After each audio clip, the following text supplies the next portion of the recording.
Scentland, the land of scent. Hello and welcome, Chris back with another fragrance review, and this time I would like to present you with rare female fragrances, perfumes of the past mostly, but there are some that are still available in a different shape or form. But you know me, mostly I will cover fragrances that are hard to get, discontinued, under the radar, and I will present these to you because that is my main aim of the channel, and this time I decided to really go for female fragrances as well because they're just beautiful. Some of them I wear myself sometimes if I'm in the mood, and also because they work very well with flowers. The flowery aspect in these fragrances is just fantastic, and I really adore them for that. And it's a collection that belongs to my wife, a collection of minis actually that she wears as well on a regular basis. So I experienced them, and this definitely gave me the idea to have a go at them, review them, present them to you rather, for you to have an idea of these fragrances that were shining in their day and disappeared. And let's start with spot number 10. It's a fragrance from the house of Rocha, Paris. It's a fragrance called Tocade. It has been released in 1994, and the nose on this one was Maurice Roussel. Okay, no introduction needed for Monsieur Roussel. This fragrance is still alive, but not in this shape and form. There's a 2013 version of it. It's still there, but it's this one that I'm presenting here to you today is the original 1994 version. Now, what we have to know about this, that it is a floral gourmand fragrance. It has this fantastic combination of lily of the valley and magnolia and patchouli and vanilla, paired up with a fantastic performance, makes this absolutely unisex for me. I don't like really the word genderless, I would rather say. So I tend to wear this especially in autumn and winter days because it's very festive. It's just a tremendous fragrance. I really love this juice. Maurice Roussel, it's a guarantee for quality. And I don't know if I've mentioned, but the name you can read it obviously is Tocade, which I think in French means something like something similar to having a crush. I'm not exactly sure about that, but this is the original, and it had to be in the top 10 even if it's available still today, but not in this shape or form. It's a different box at this stage as well. Next one on the list is a fragrance from Puma. I like Puma, you know that I like Puma, and they have been out with a fragrance that came out in 2006 called Create. And this fragrance is a sweet, fruity, musky, ambery fragrance with great flowers. And as I mentioned, 2006 was the year, and this is really a standout in the Puma line because it really is of great quality. The design is very nice as well. It's very practical as well, and it has one huge benefit. It reminds me a lot of Havana Pour Elle from Aramis, that was released I think in 1996 if I'm not mistaken. So 10 years later, Puma came out with this, and the overall aroma is very similar to Pour Elle, Havana Pour Elle by Aramis. This is a bit more easygoing, a bit lighter, and very nice to wear, very special again in autumn, mostly in autumn days. And with an average performance. It's very rare by now, or quite rare by now. It's still available here and there, but it's disappearing.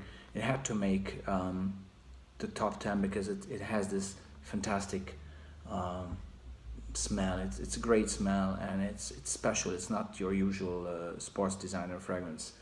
Puma Create for Woman, that was.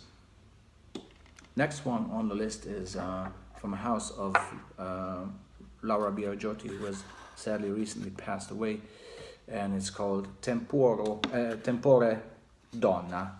Tempore Donna came out in 1999, at the end of the last century, and the nose was Ursula Vandel, and it's a very nice fruity peach pineapple fragrance that has this fantastic flowery heart, and then goes into a gourmand at the end. So it has a transition that is done very nicely by Ursula Vandel. It's just very delicious, very classy at the same time. Very good performance as well. It's special. It has this special smell. Actually, we're going to feature two other fragrances, and it seems at the end of the 90s, this combination of fruity, flowery, and gourmand was some kind of like a fashion at the time, but it ended up with the companies producing great juices, just like Tempore Donna from Laura Biagiotti. So that's one example for this type of genre. The other one, or the next one, is from the house of Trussardi, again the Italians. Trussardi Python or Python Donna. There's a male version again as well here, as well as with the Tempore. So Python Donna or Python Donna is again in the same vein. It's a bit more powdery, but it has this gourmand spicy aspect to it. It's as I said, it's more powdery. I love the design. I love the color. Again, it's for the festive days, maybe more, autumn and winter. Again, the same year, 1999. It seemed to be a year where this was very much a fashionable trend, but it's executed in a top high quality manner, and the spices and the gourmand aspect, that there's a bit of cacao maybe in there, paired up with the powderiness, make this a very classy fragrance. This is very hard to find at this stage as well, which is a shame, because for this time of the year it's just fantastic. I really love Python or Python by Trussardi from the year of 1999. Next one, let's continue, same vein, and we remain in Italy, and the house is another designer, Dolce Gabbana by, that's the female version, right? The male version is very, very, very sought after and very famous. Now this one goes down the same lane. It is, again, it's the same year, and it's a warm, classy fragrance that is even probably more well blended. It has this, because it has this orchid and cyclamen interplay that make it a little bit more high end than the other two, and it has a coffee aspect and a musky aspect and a dry down as well. Extremely complex fragrance. This is, I would call this a masterpiece without any hesitation, because the warmth paired up with the classy aspect by especially the orchid and the cyclamen, then going into a coffee and musky dry down, is just so much work has gone into this, and also the design is absolutely appealing. I really, really love this. By a woman is, in my opinion, even better than the by man version, which is more linear fragrance, woody type of occasion. This one, again, it's discontinued. It's a shame. It's really a shame, especially if you take into consideration what has been coming out from that house, or indeed other designer brands since. This should be well still on the shelves, and it's just a huge waste of talent and energy that this is discontinued by Donna from Dolce and Gabbana from Italy. We stay in Italy because we continue with the house of Byblos. And Byblos in 1990 have been coming out with this little fragrance here. It's a fantastic juice. It's Byblos, and this fragrance is, okay, we're talking about 1990, right? So it's beginning of the new decade, and It's much more heavy, coming from the veins of, you know, the likes of Poison and all this. This is yet more easygoing because it has this peach blackcurrant stuff going on in there, and a bit of mimosa as well. And but interestingly, even the dry down faces ingredients like, or notes of raspberry, for example, which is surprising. So even at the end, it keeps it fresh. It has a lot of depth. It's a dark fragrance, but it's fresh at the same time because loads of fruits going in there and playing in there, like the blackcurrant, like the peach, and the mimosa at the beginning keep it flowery and classy. Totally and utterly adorable. This fragrance is this female fragrance from Byblos from the year of 1990, and the nose has been Ilias Hermenidis, if I'm not mistaken. So a name that you won't hear that often, and yeah, he has designed a fantastic fragrance for Byblos in 1990. Next one, the house of Joop, Wolfgang Joop at the time still. This fantastic fragrance called, I'm sure you rarely seen this at all. It's called Berlin, you know, the capital city of Germany. And this is a very nice springtime type of fragrance. It is flowery, it's green. It has a great plum note at the beginning, yet the flowers really dominate this for me, and the lily of the valley, the tuberose, the jasmine. Again, it's like a bouquet of flowers that you hand over in springtime, and you just go wild because it's just so classy. And what makes it special at the end is that at the dry down you have benzoin vanilla kicking in, with some slight notes of caramel. So it's a bit of a surprise at the end. You have a sweetness, yet not your usual just simply vanilla or simply cinnamon or simply amber, the warmth of amber, sorry. It is more complex with you know, the caramel and the benzoin and the vanilla. It's a fantastic fragrance, really well done. For me, more springtime fragrance, this one, and timeless. It's not a typical child of any decade. This is a very timeless fragrance. It's a shame that it's not available anymore. I just love Joop Berlin, and it's totally justified to be there still to this day. Yet it is not, so it's very difficult to understand why it is not. Joop Berlin, that was. Another Joop fragrance. I like the house of Joop, especially as long as Wolfgang Joop did the creative job there, because in terms of fragrances, they have been really releasing some masterpieces throughout the decades, up until really he quit or sold it, I think, in 2001 or so. But before that, we had the year of 2000. Maybe it is the last female fragrance that he brought out, called Joop Rococo. Now this is one of my all-time favorite female fragrances. There's a male version to it as well, but this one is just so spicy, classy, timeless, that is really jaw-dropping. I mean, there is a spicy aspect to it right at the beginning, and then you have this pineapple lemon freshness to keep it, you know, alive and keep it vivid, and some ginger in there as well.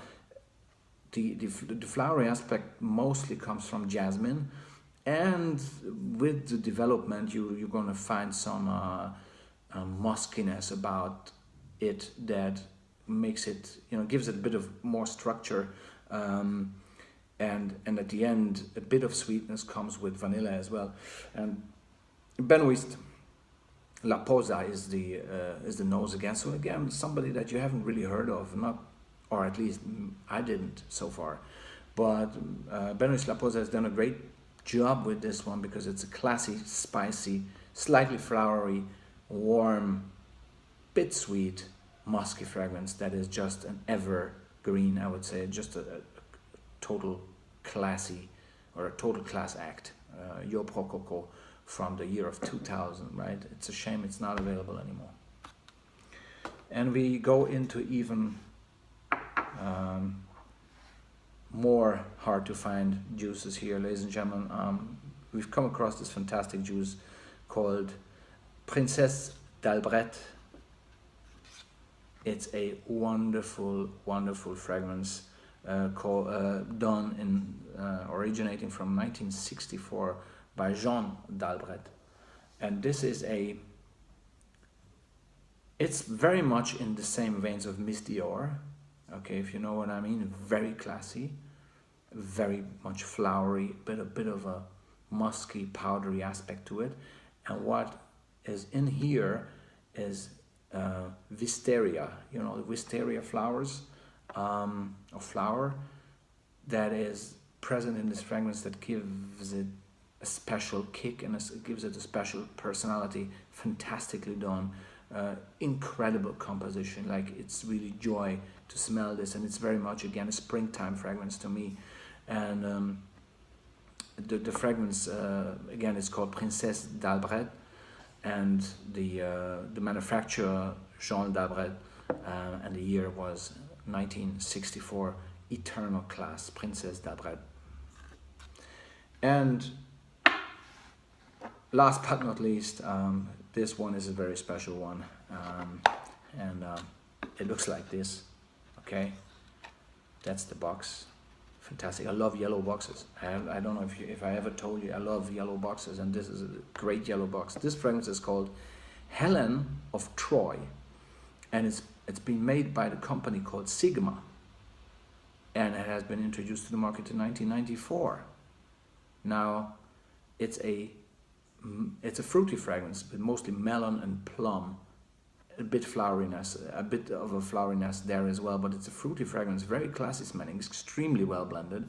But you don't come across this fragrance, and the reason being that it has basically, right after the year it has been introduced, it has been taken back and released under another brand name. Revlon released this fragrance in 1995, and it was called Head Over Heels, and hence the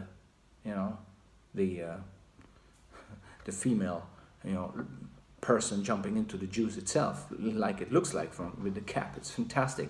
The Revlon one had a black stopper here. This yellow part is black with the Revlon one. So this is the original Helen of Troy by Sigma. But the Revlon has brought this out. Maybe you know it better under the Revlon launch, Head Over Heels, and the name is obviously very fitting. Helen of Troy is the original. There you go. And what's very interesting with this fragrance, if you look at this year's release called Scandal from Jean Paul Gaultier, it has the same legs. It has the same legs, very same legs, jumping into the bottle, exactly same design. This stopper part is different, but the legs are the same. So, Jean Paul, huh? What are you doing? But this is probably, along with maybe Princesse d'Albret, these are the two fragrances that you can rarely see or find, or it's very, very difficult. You need to go after them, find them, locate them, and then get them somehow. Again, in regards to this fragrance, it's a fruity, joyful fragrance, very much a fragrance for springtime and maybe summer even as well. Totally adorable. Helen of Troy. It's just, another mind-blowing, under the radar, hard to find, discontinued fragrance. So that was me, Chris, with all these fantastic fragrances from the past, all these great juices that disappeared, but I'll bring them back to the spotlight, at least for those 20 minutes that it comes across. Okay, there you go. And I hope you enjoyed this. I really wanted to make this and to concentrate on great under the radar discontinued female fragrances, because they deserve it, because these juices are masterpieces. It's not just an aroma put together, a great branch of flowers, great work, great art. These fragrances indeed are. Thanks very much, and see you soon. Bye.